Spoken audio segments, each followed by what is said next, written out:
Let's waste no further time as we welcome to the stage, first of all tonight, Mr. Laurie Power.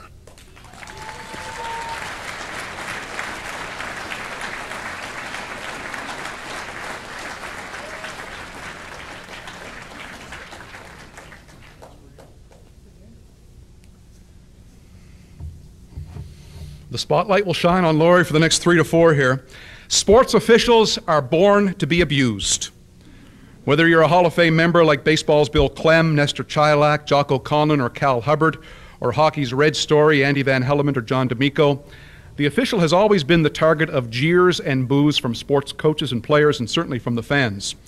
But somehow, when their careers end, the officials are termed fair and respected. And when you examine those careers in the light and reflection of time, those words are the right ones to use. Laurie Power was one of those officials. There were many times during his brief but impressive career as a hockey official that Power was vilified by fans, coaches, and players alike. No call is ever 100% perfect. The referee is always 50% wrong or right, depending on which side the observer stands. But players and coaches who performed in the 1940s and 1950s will tell you that Power was right more often than wrong, even when, at the time, he was so wrong in their eyes. Duggar McNeil, a member of this august Hall of Fame as a coach and player with Halifax Atlantic Hockey Club of the 1952-53 season, recalls, "I had great respect for Laurie Power. He was refereeing with guys who grew up with him and who he knew well. And that was tough for him. He was a good referee, likely the best of who were here." Power started, like most sports officials, as a player in many Halifax leagues, a good player among many good players, and he was a versatile athlete, performing at a high level in rowing, winning the Halifax Harbor Singles, serving as a crew member in a number of 4-man category championship teams, and instructing young rowers. But he realized at one point if he wanted to stay in hockey, officiating was the way. In the early 1950s, he moved from player to official. He started in various minor hockey associations, but his strong skating and on-ice demeanor brought him to the attention of maritime hockey executives eager to develop homegrown talent.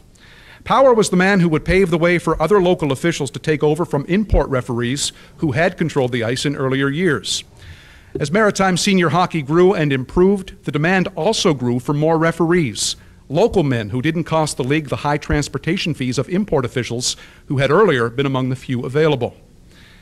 By the early 1950s, the Maritime Major Hockey League had become the best of its caliber in Canada, with teams in Halifax, Moncton, St. John, Charlottetown, Glace Bay, and Sydney. Laurie Power had emerged as a refreshing new presence on maritime rinks, a man who developed a reputation of being tough but always in charge, fair and equitable in his judgments, and physically strong enough to endure 90-game schedules and playoffs. Teams played 6 nights a week, and Power was on call 6 nights a week. He held a daytime job at Halifax shipyards, and he recalls many days when he'd end his shift at mid-afternoon and start the drive to Moncton, then 4 hours away. As he told columnist Hugh Townsend in today's Chronicle Herald and Mail Star, there were many drives through storms to and from games. He'd arrive home late after the game and be up for his 7 a.m. work shift before starting the routine again in the afternoon, struggling to get to a road game in Charlottetown, St. John, or Cape Breton.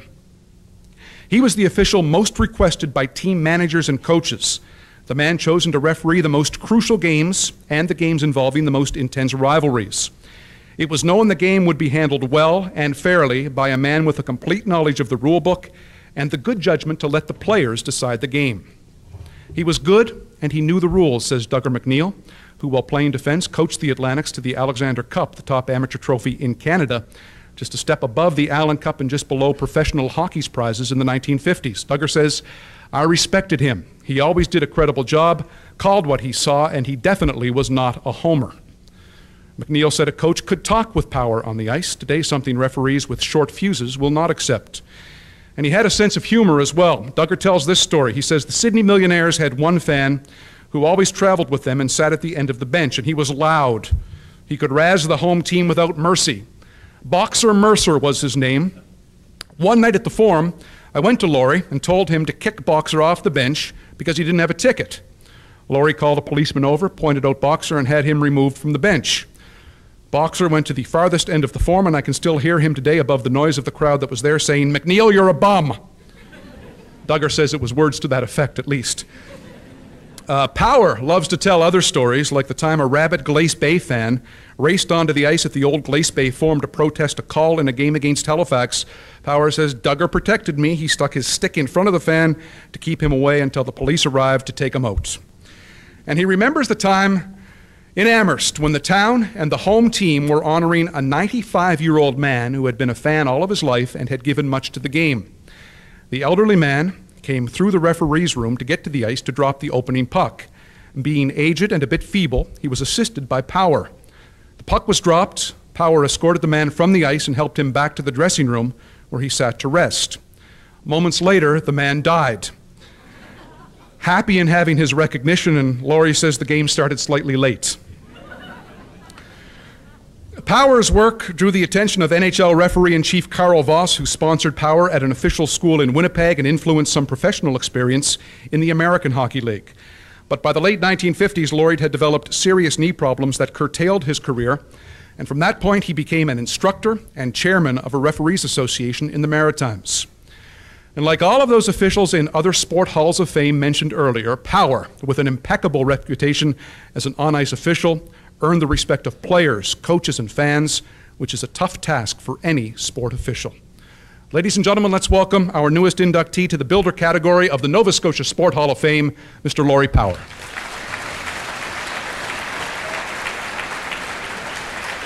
You can stay.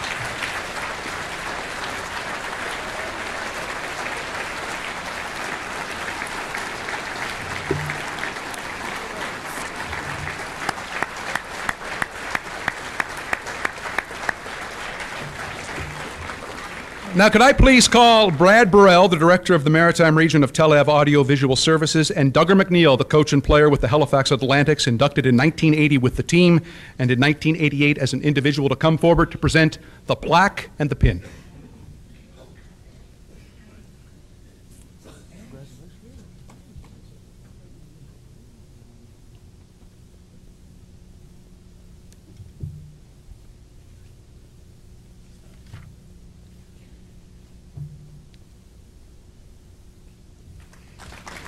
Here comes Duggar.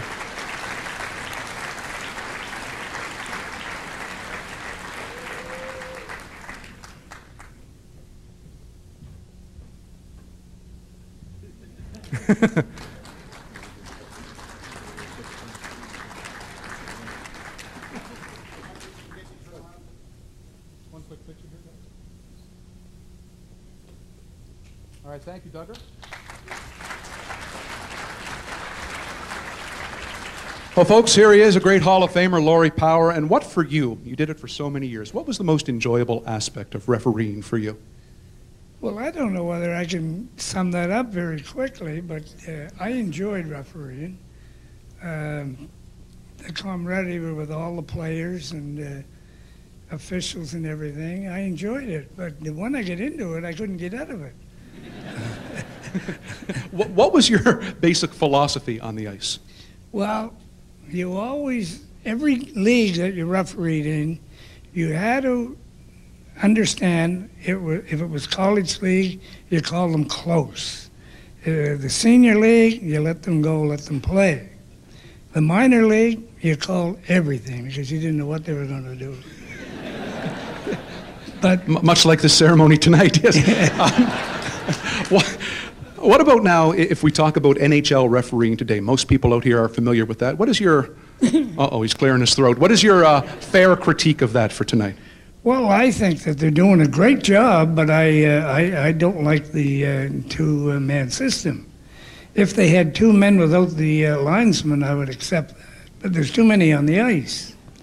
But I would rather have the one referee system. Yeah, this guy only needed one, folks. Laurie Power, our newest inductee.